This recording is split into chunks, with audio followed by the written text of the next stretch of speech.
Hi there, it's Karen at Corrie Paper Crafts here. I'm an independent Stampin' Up! Demonstrator in the UK. Thanks for dropping by today. And today I'm going to show you how I made this project here.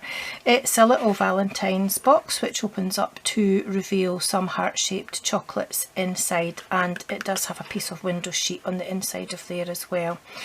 I made this yesterday for an Insta-hop that I took part in. Obviously on Instagram, and it was a team hop, so it was the Pootlers Insta hop, and it was a first for me and a first for us as a team as well, and it was great fun to join in.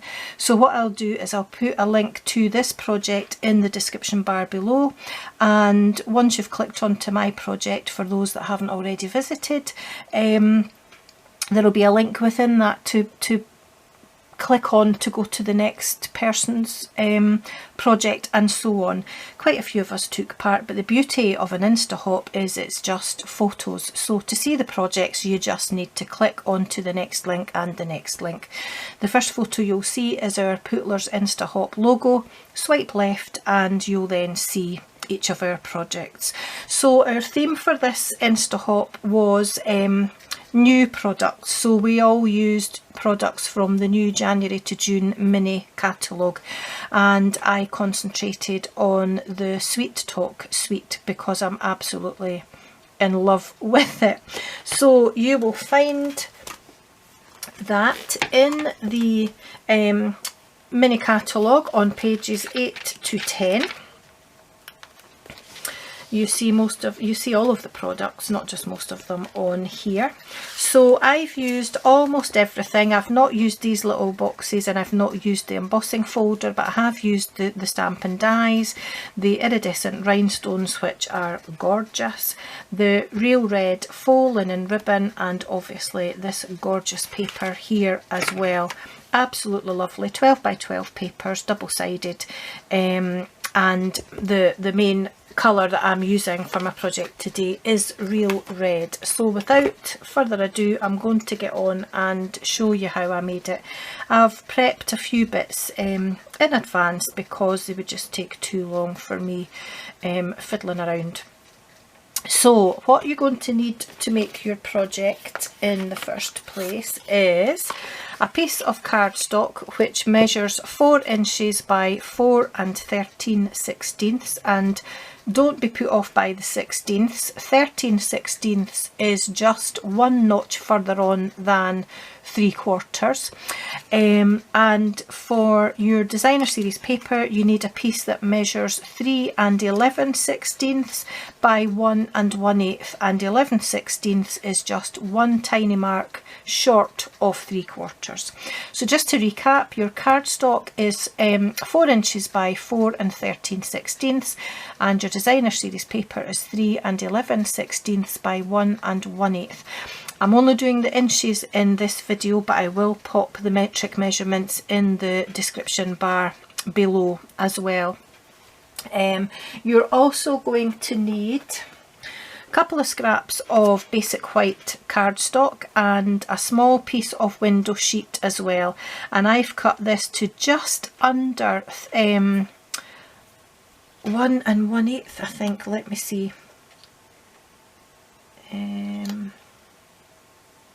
Yeah, and I think I'm going to have to trim that down a little bit because I think I've made it too wide. I have. So I'll just grab my mini guillotine, which I had a minute ago and now I can't see. There it is there. So that should be just short of 1 1/8. So let me see where we are here. I'm sorry about the glare, and that's what's making me struggle to see the measurements here, because we're waiting for, incidentally, Storm Corrie, which I'm not pleased about, but we have the same name. And a few people have asked me where my crafty name came from, actually, and it's from our late doggy who was called Corrie.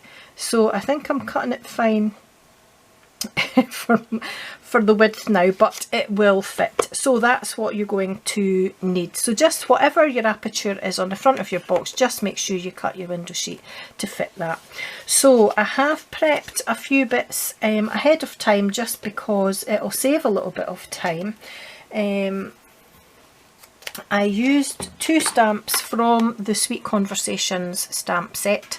I've used the Happy Valentine's Day, which I used with an H block, but it does fit on a D block as well.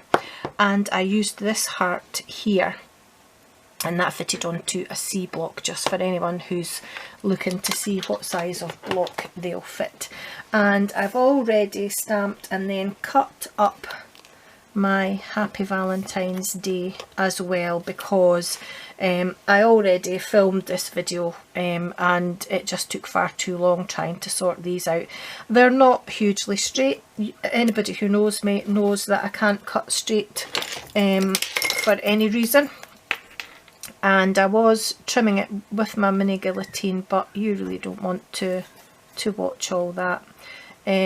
If you hear any noises in the background, there are a rabbit and I get a little guinea pig in this room, so the guinea pig's decided to start chatting because I think she thinks I'm going to be bringing some food, and the rabbit has decided to start digging. Just typical. So excuse any noises in the background. So let's move all of this out of the way and get on with making the box. So you're going to do a little bit of scoring to begin with. And I'll just bring in my scoring tool.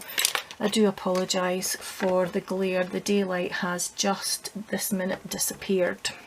So on the long side, on the 4 and 13/16 side, we're going to score at 1/2 inch on each side. So just score it and turn it round, and that just makes sure that these are exactly the same measurement. Otherwise you could score at 1/2 inch and 4. Well, it's not quite 4 1/4 because of the 16th, so it's easier just to score actually at 1/2 inch and 1/2 inch. And then turn it to the short side, and you're going to score on the short side at 1/2 inch and at 1 3/4. Again on both sides, so turn it round and 1/2 and 1 3/4. And that's all the scoring done.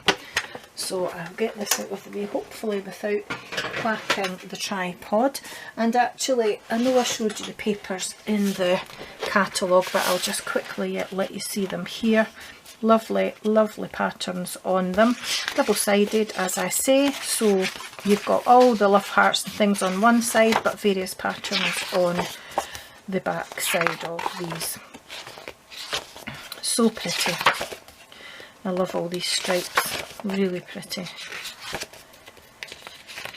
And I like the Highland Heather as well, one of my favourite colours because I am a purple person. There we go. So you're going to, after scoring, you're going to fold and burnish on all of those score lines, so we'll just quickly do that. And then after I've done my folding and burnishing, I'm going to decide which part of this I'm going to have as my lid and which part I'm going to have as my base. And as I also forgot in my last video, I'm going to do my finger notch before I do anything else, and I'm just deciding which fold looks neater to have on the top of my lid, and I don't think it really matters, but I've decided I'm going to make this my lid here. So I'm just going to measure to try and get it in the middle, and that between the score lines is about 3 3/4. So I'm going to make a mark round about 1 7/8, which is roughly the middle. And I'm going to use my little 1/2 inch punch just to take out a finger notch before I do anything else. And you can also eyeball it to see if it's central. It doesn't really matter too much. Now this punch is retired, but anything that's got a bit of a circle on it will do. And because I need to die cut this heart shape out of here, I'm going to stick on my designer series paper just now so that the glue has got time to dry by the time I come to do that. Now this DSP isn't really directional because the heart lollies all go in different directions, but I'm looking at my little white hearts here and the majority of them are top to bottom this way round, so I'm going to stick my paper on this way round. And I'm just going to make sure that I've got a good bit of glue round the edges to hold the edges down, but what I really want to make sure is that it's well stuck down in the middle. But don't put too much glue on because you don't want to saturate your paper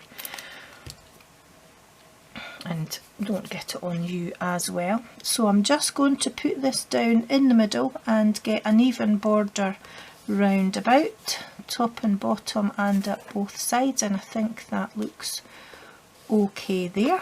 So I'm going to turn it over and I'm going to give it a good press down on the back rather than rubbing on the paper, but I want to make sure it's well stuck in the middle because I don't want it to lift at the edges once I've punched that out.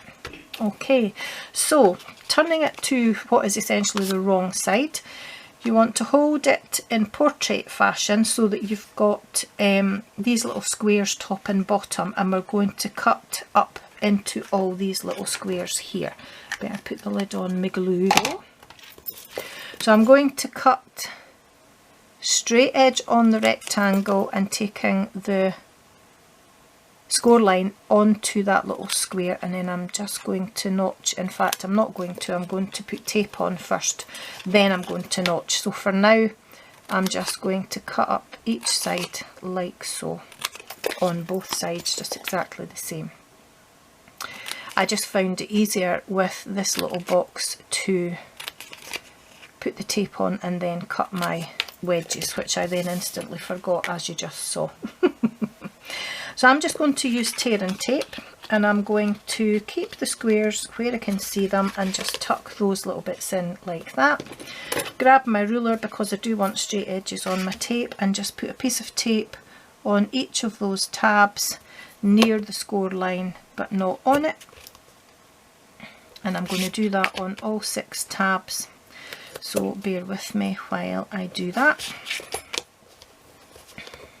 But as I say, there are so many gorgeous projects on the Insta-hop. It really is worth hopping around and seeing everybody's projects. They are just such talented people, and it's great fun just to see what everybody made.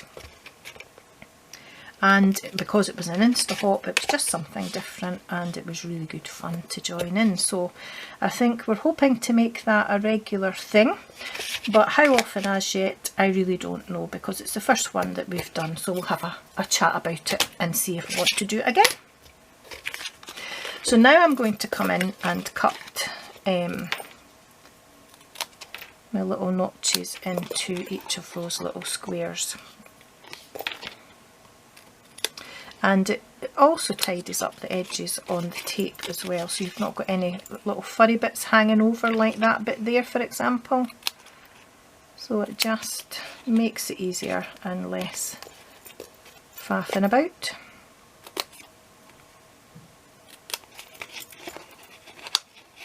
Come on, come off, come off. That's it, and last one. And then hopefully now the glue will be dry enough to let me die cut my heart shape out, so I'm going to do that next. But that's what you're left with once you've done your cutting, your notching and your sticking on. There's a little bit of glue overlapping at the edge there, but that's okay, I can get that away. So because of the size of this box, and because it's not that easy to negotiate folding it over to put it through the die machine, I can't use my mini cut and emboss for this, so I'm going to have to use my big cut and emboss, which hasn't had an airing for a while, so I'm okay with that. And I need to, should have done this before I got the cut and emboss out, I need to use this heart here for cutting out my box, but the heart that I already cut out for my sentiment, it was actually this bigger heart here that I used. So where are my plates? Here we are. and I'll stay to this side so that we've not got the shadow. I'm really just going to eyeball where the middle is, but I'm actually going to use my grid paper because I already measured it to use my 1/2 inch punch to get my finger notch. So I'm just going to line it up using that middle line there in my finger notch and put a mark about there to show me where the middle of that is. Now I don't know if anybody's noticed, but this heart here isn't completely symmetrical, so it'll look a little bit offset. Don't try and line it up at the top because then you'll find that it's off at the bottom. So what I want to do is I'm going to keep that where my finger notch is just now to line up the bottom of my heart and make sure that this is in the middle, roughly around there. And I'm just looking at the edges of my die being near the edges of my designer series paper. And then I'm going to grab a little piece of, I don't want you sticking over, post-it note.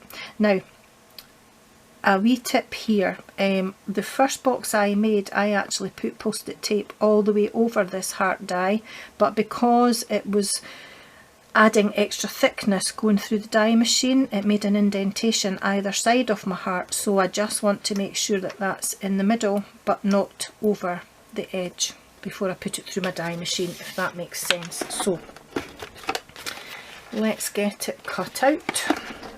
And I do apologise for shaking the table, which is where my tripod sits. So it's plate 1, the base plate, plate 2, which is the thin die adapter, a plate 3, which is a cutting plate.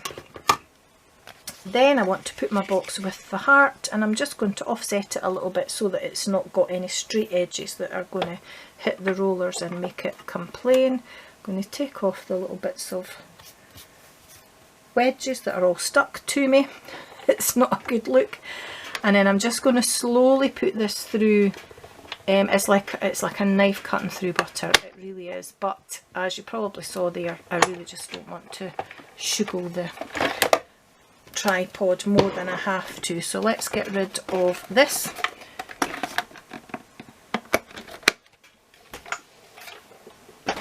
There we are. And get this, put the plates out of the way, and then that's cut our heart shape out. And you will get a little bit of embossing around the edge, which I like. I'm quite happy with that. And then the heart that you've actually cut out, you can keep that and use it for another project. Just rub out the dot that you've got in the middle. So before I do anything else, what I'm going to do is put my window sheet on, because that's something else that I often forget to do, and I'm just going to make sure that that fits over there, and it does. So to begin with, what I'm going to do is just put a little bit of glue top and bottom here. Oh, I think I've got a gunged up glue bottle. It was working just a little while ago. You're not going to work, are you? I think it's because I didn't put the pin straight back in. So I'll just use my normal glue bottle, but I'm going to have to just be very, very careful not to squeeze out too much glue. So a little bit top and a little bit bottom, and then a little bit down each side like that. And then just lining that up over the top, I can see where that's going to go, and it lets me see that I can add another little bit of glue here and another little bit of glue here. When you put your window sheet on, just put it on very, very carefully and just gently press it down, and then leave it until it dries. And again, anything that's out with the edges is fine because it dries clear anyway. So I'm not going to do any more with that just now, and it's not going to affect me putting the box together or anything. So now that I've got my window sheet on, I want to put my box together, but first of all I'm going to just burnish these edges again, just because it's been through my die machine, so I want to make sure that those aren't going to bend the wrong way, and these sides as well. The tabs I'm not too worried about because they're going to be sticking on the inside of the box anyway, but I want crisp creases again on here. So first of all I'm going to put the base of the box together. So I'm just going to remove the backing on these 4 squares here. So I'm going to ignore the part that's got the designer series paper on it for now, and I'm bringing the cut edge to the folded edge just to put that together. And my goodness, the light has really changed. It's got so dark in the last 10 minutes. It's like night time now, so I do apologise for the shadow at the side here. There's not a lot I can do about it, I'm afraid, but hopefully there's not a shadow over what we're making. It's the most important bit. So that's the base of the box put together, and I'm just going to give them an extra burnish to make sure that that tape's well stuck. There we are. And then I'm just going to take the backing off now for the lid. Put the lid together.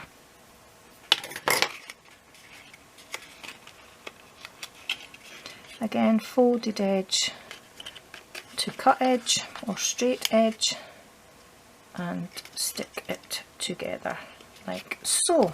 And again, I'm just going to give it a quick burnish to make sure that they are well stuck and the corners nice and sharp. And then all I need to do is steal the chocolates from here. As you can see, look, that glue is almost completely dry now. Pop in my 3 chocolates like so, and close the lid over, and that's my box together. If you've got any furry corners, furry edges, just snip those off, but be careful that you don't actually cut a bit off your box. Just snip the furry bits off. There we are. And all that's left to do is to add the sentiment, which, as I said, I've already cut out beforehand. Just getting all the bits, because I've now thrown all my rubbish. You should see the side of this table. I've thrown all my rubbish on top of them. So what I did was I lined my heart up with the edges of the box. So this part to that edge, that part to that edge, and this point here to that edge. And I just wanted it at a bit of an angle like that. So the first thing I'm going to do is pop that on with some dimensionals. Oops. Taking the backing off another one, I think. There it is there, so I better just pop that back on. I'll fix that after. So one there, because it's stuck to my thumb, and one down the bottom there, because I'm not taking all that time to make a lovely box and then have the sentiment, my love heart, getting bent. So I'm popping this on first, and then I'm going to add my Happy Valentine's Day after that. So again, I'm just lining it up, edge, edge and edge, or there or thereabouts. It's not precisely measured or anything. There we are. And then I'm just going to add my Happy Valentine's Day. So I started off with the happy. Oops. And I just need a little bit of glue in the middle. Don't need a lot, just like that, because I don't want it squishing out. And I put that at the top here and just lined it up as straight as I could. Maybe put it up a little bit, about there. Just hold it in place until that glue sets. And then my day I put on next, and that just needs a tiny bit of glue in the middle. And I pop that down at the bottom like so. Just hold on to that until it sets. There we go. And then my Valentine's, I just put at an even distance in between the two, really. Again, it's not precise, it's just wherever I thought it looked nicest. So about there. That's evenly spaced, I think. So again, I'm just holding that until it's set. And maybe bring my day round a little bit. There we are. And that's that. And then all I did was embellished it with those gorgeous rhinestones, which are just so pretty. And they pick up whatever colour they're beside, which is just great. So I used the smallest size and I just popped one here. I popped one up about there. And then the last one just on the box underneath my Valentines, like that. And that's my box made. So I hope you did enjoy that. I hope you'll have a go and make one yourself. Let me know if you do. I would love to see it. And as I say, the links to the Insta-hop will be in the description bar below, as will the metric measurements. So thanks for watching, and I hope to see you again soon, because I'm doing a bit of a focus on this suite. So I hope to see you later in the week with another project. Until then, take care and bye bye for now.